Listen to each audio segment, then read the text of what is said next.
Agentic AI just means AI will take actions on your behalf. So agentic just means it has essentially agency and it can do things for you.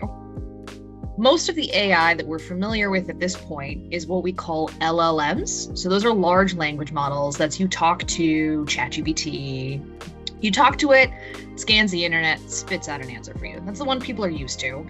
The other one that's a bit more common now is like image generation. You ask it to do something, it scans, it puts together pixels, and that's it. So both of those operate the same way, which is they predict the next thing to happen. So it's not intelligent. It's not actually AI, right? It's not actually artificial intelligence, but your LLM and your image, it essentially just predicts the next word in the sentence or the next pixel to be shown. And if you do those predictions correctly, it creates this beautiful essay or it creates this beautiful image. Agentic is the next step, which is beyond just, can I answer a question for you? It's, can I do an action for you? So a follow-up question that, say, a more technical person might ask me is, but how is that different from just like submitting like a change to a user interface? How is that different? The way that I would say this is different is on a user interface, it's very static. You update X to Y, and it has incredibly limited scope. There are really good applications for that, and then sometimes there's not great applications for that. With AI, we let the AI model, like the AI tool, essentially handle a lot of that logic for us, so we can simply do a lot more. So in our bot, in our AI drawer that we've built, we actually do allow you to update your name. What's great though, is you can update your name by saying, I want to change my profile name. I want to change my name change. This is incorrect. How do I change this? And 1,000 other permutations. And AI can ingest all of those, correctly predict you want to do a name change, ask you for the information on how to change it, and then it submits it for you. That's the cool thing about AI, is it can essentially predict a lot more with more ambiguity from the human who's initiating the change. My hope for agentic AI is that we're going to take a lot of the pressure off of the customer to know what they don't know. But I think a lot of people know when they go to a website and it throws that really scary banner, this is insecure. I want them to be able to come to our AI and say, how do I remove that scary message? How do I make my website secure? And they don't have to go to the security tab. They don't have to know what the tool is. And then our AI can say, hey, I think what you're looking for is a security certificate. Tell me a little bit more about your business so I can recommend the right one. And I use my website to book services and to get traffic. And then our agentic AI will look at the different products we offer. We offer a DV SSL, we offer a DV wildcard SSL, we offer an OV. These mean nothing, right? It'll look at these and it'll say, okay, since you're not selling a product, and since you have a pretty limited web page with only, a couple of pages, a DV SSL will work perfect. I recommend you buy this product. Once you buy it, let me set it up for you. But I'm really excited for AI, I think, to take some of the complexity out of navigating the internet around like, do you know or do you not know? And a lot of other industries have like updated to be a bit more accessible. Yeah. And I view this as like a really great way for us to be accessible and not remove advanced capabilities for those who do know. Because I don't want to change that for them, right? Like they should still have access, like you do whatever you want. But for those who just need to like get on with their business, I'm hoping this will help. The other watershed moment is that we're just doing agentic. AI has been moving at a breakneck speed for the last, 4 years, give or take, right? Since they basically figured out how to like collapse the computing power of AI from like this to like this, and then that made it run it faster. Network solutions is riding the wave as it's coming in. And I think that's pretty cool. considering, we are like the OG internet registrar. You don't necessarily expect a company that's like OG to be able to stay abreast of these major technological shifts. And I would say like we're pretty close to the front and we're moving pretty fast, and we've already delivered some use cases. What's amazing is in 8 months, let's say 8 to 16 months, as Agentic releases in more places and it becomes more embedded and more familiar to customers, we won't be starting in 12 months, right? And customers will be like, hey, why aren't you as easy? We will be one of the people helping to train them on how easy it is. We'll be one of the people setting the patterns. Chat-only assistants, LLMs, like, those are very cool. But they produce content. Like, that's it, right? Mm-hmm. They can make content better. They can, they can even do something as cool as, say, generate keywords to then put into a search for photos. So we actually do that, right? In our website AI onboarding, we have AI generate 2 keywords, which then we search to Unsplash, which then gets us the hero images back. So LLMs are great. That's really all they can do, though. Like there are different levels of complexity. Like deep research mode is a new one that's come out, which is also pretty cool. But it's ultimately, at the end of the day, it generates text. Agentic, again, completes actions. There's a commercial hovering out there, which is someone is at the gym and like asked their Apple Watch, "I set up dinner on Friday with so and so." That's Agentic. Because what's happening is AI goes into their owner's calendar, finds an available time, sets up an invite with their friend, sees what time is available on their calendar, reviews all of their text messages, picks the top 3 restaurants they tend to go to, and it figures out where the person was coming from. So let's say they're coming from X, which is the normal spot they are, and they tend to prefer walking. So then it calls that restaurant, makes a reservation for 6:45 p.m., schedules it on the calendar, and then the output is the little voice saying, "Dinner has been scheduled at Roseanne's at 6:45 p.m. with Edward." Like, that's Agentic. It's essentially doing all the in-between steps that you would normally have to do. It takes all of those. That is, I think, the core difference between an LLM, which I think, again, it's content and it can do a lot of that, like prediction masquerading as thinking, but the agent takes the actions to actually make the thing a reality. What I like about network solutions is because our Agentic AI is based off of our information, there is no root access to the customer's stuff. We're not asking the customer for access to their device or their personal life. That's not the nature of our business. So We're only looking at network solutions data, which is basically your website, your domain. We have your name servers, all of that in our system. We'll have your blogs as an example. Yeah. We might have your products sold, your services, but like that is information about like what you do. It's not like how or like your internal intimate feelings and like your conversations with your partner. I do think that there's going to be a conversation over the next year around essentially privacy concerns around AI, and the EU tends to be like the first one with technological like privacy laws. And I do think there's probably going to be limits around AI and Agentic and all of this over the next like 2 years. And so looking ahead, I'm pretty sure like what we're doing with network solutions in the grand scheme is relatively benign. And I like that because we're just taking our information we know about you already. So the other piece we haven't talked about is the self-healing capabilities of Agentic.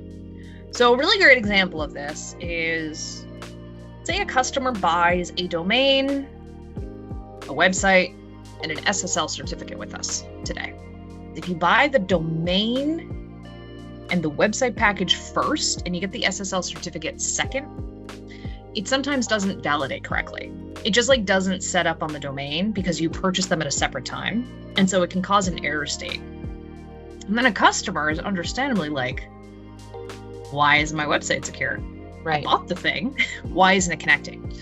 So something that we're planning on building into our agentic is essentially these self-healing modes, which is I'm working with every single product team to tell me what are the common problems your customers experience. And I'm working with customer support to say, what are the common problems you guys get? So to get a little technical here, what's going to happen is every owning team within their space is going to start tracking these problems that they consider big ones. And so let's talk about that SSL error state. So it's essentially not validated to something, is like it indicates there's an error. If a customer logs in and that SSL team has that error, our agentic AI will, check, and it will be told there's an error. And then our agentic AI will say, hey, customer, I've identified a problem on your account. Would you like me to fix it for you? And then the customer can say, yep, fix it. Or maybe the agentic AI is like, hey, you have 2 domains. Which one do you want this installed to? Like, I need a bit of information from you. The customer says which domain, and then we do it for them.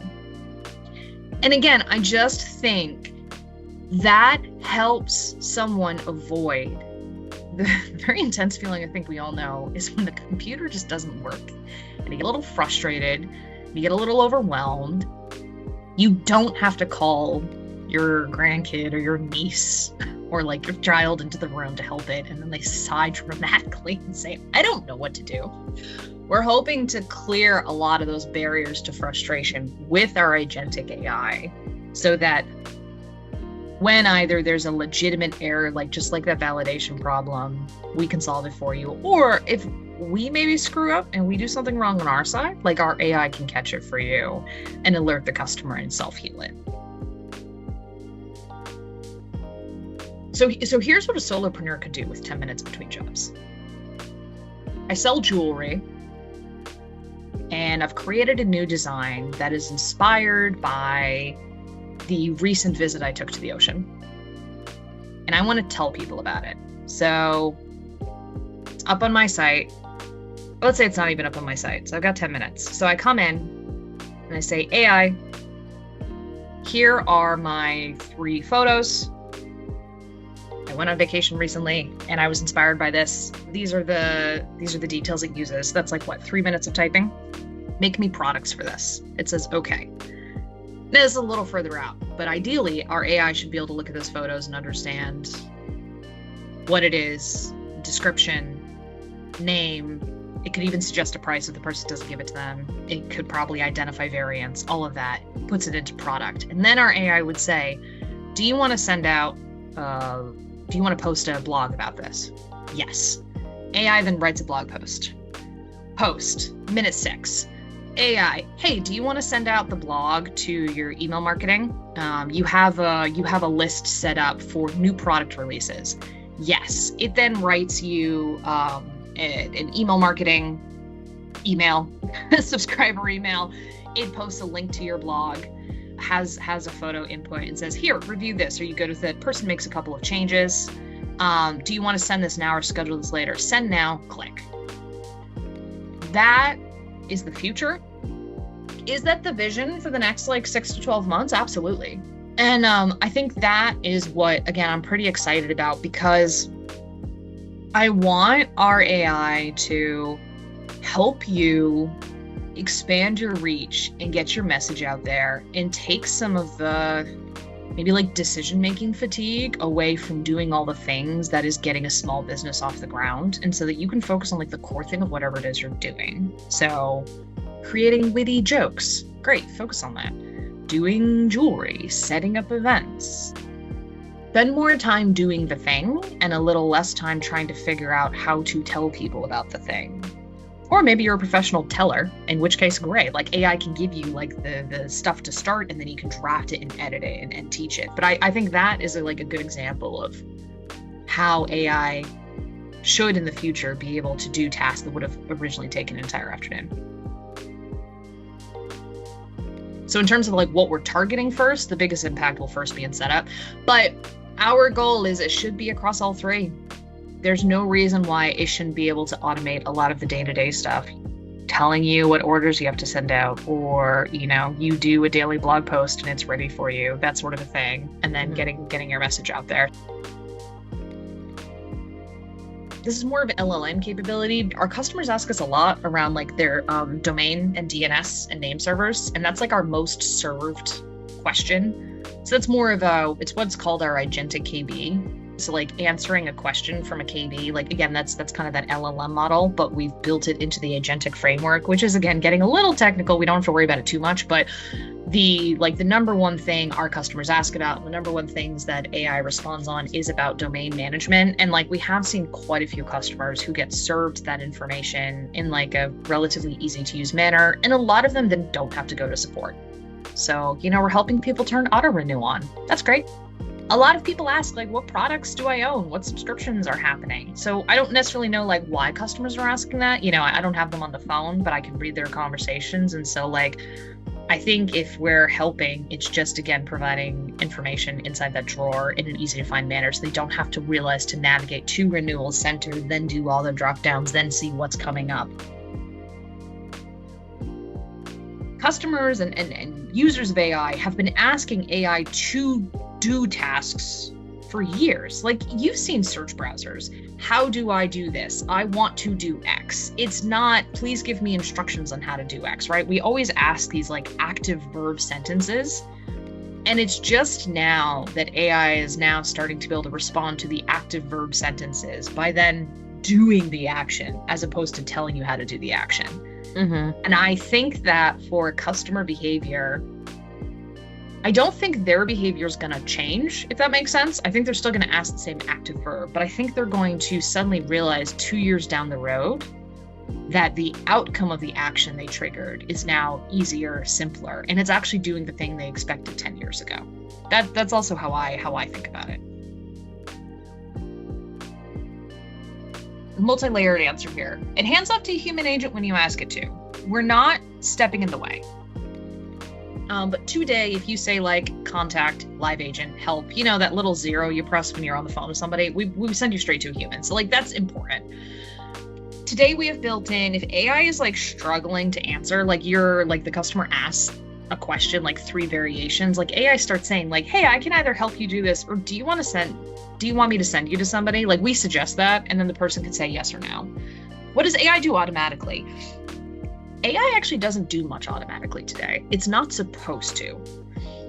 This is a brand new field, and our AI is not going to start initiating changes on your profile, even if it identifies a problem without the customer agreeing.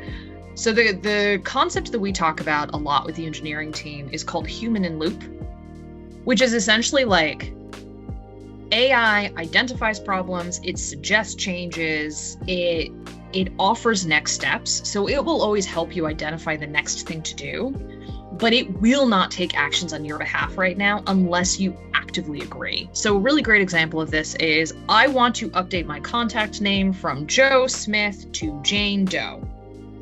AI will then say, okay, I understand you want to update your contact information from John Smith to Jane Doe. Please type yes to confirm you want me to make this change. And then you have to type yes. So that's where we are right now. And again, I take this pretty seriously because AI is new and it has drastically changed the way like we're designing, we're producting, like the way I do solution management, like with my job, it's changing the way we're like releasing things. And so going back to the example I showed at the beginning, we've moved away from like a user interface, you type in and then you hit save, which is a very singular action, a very singular change. Like it's limited in scope. AI can do the same thing, but it's much more, it handles a lot more ambiguity, it handles a lot more flexibility, but that can also introduce risk.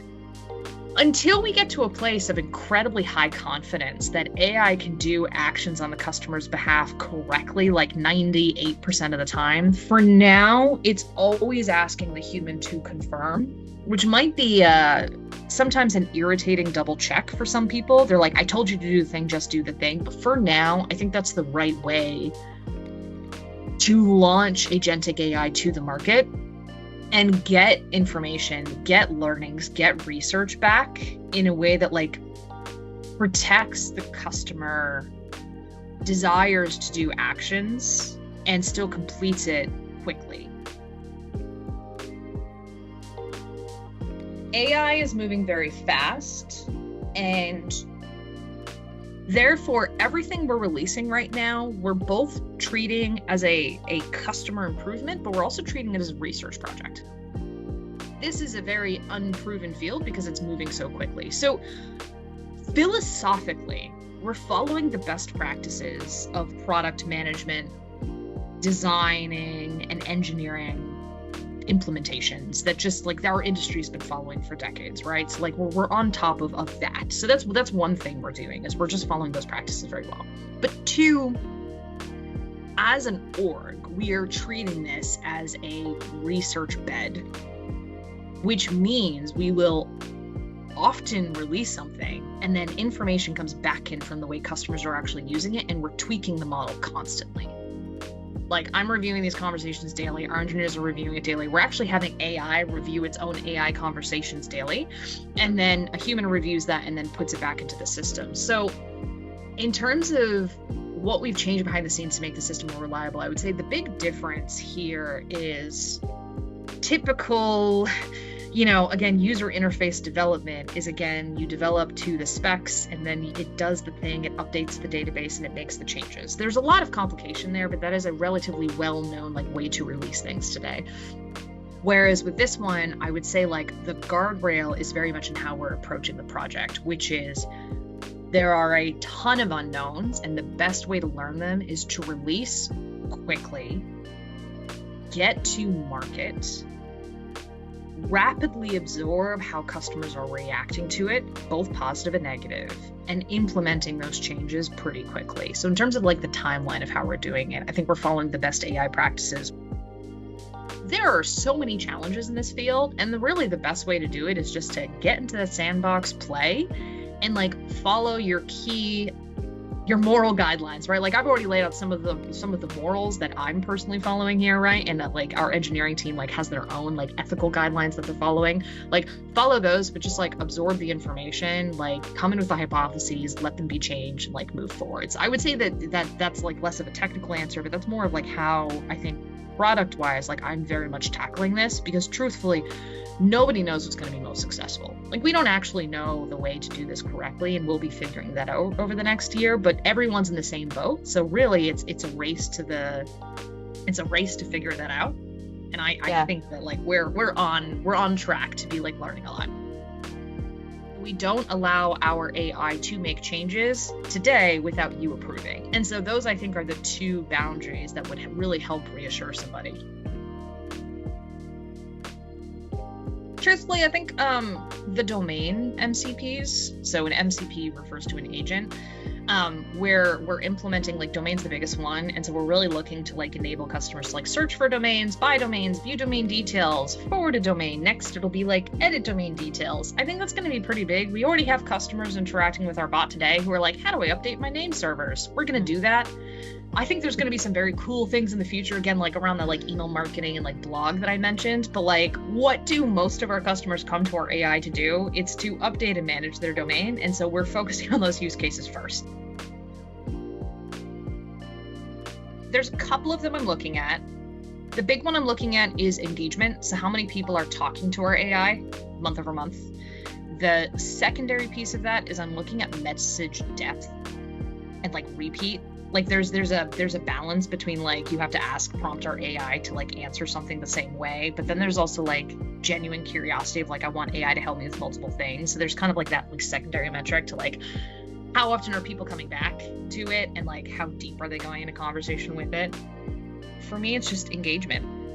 You come to us, you find it, you engage with it. Is it interesting? Do you come back? Those are the big ones. There's all the things of did it surface up the right agent? Did the agent execute correctly? Did the customer have to change it? Did the customer give us positive or negative feedback? Those are all really important. But I think for me, the big one is just first, are you even engaging with it? And are you then coming back? Is that providing value for you?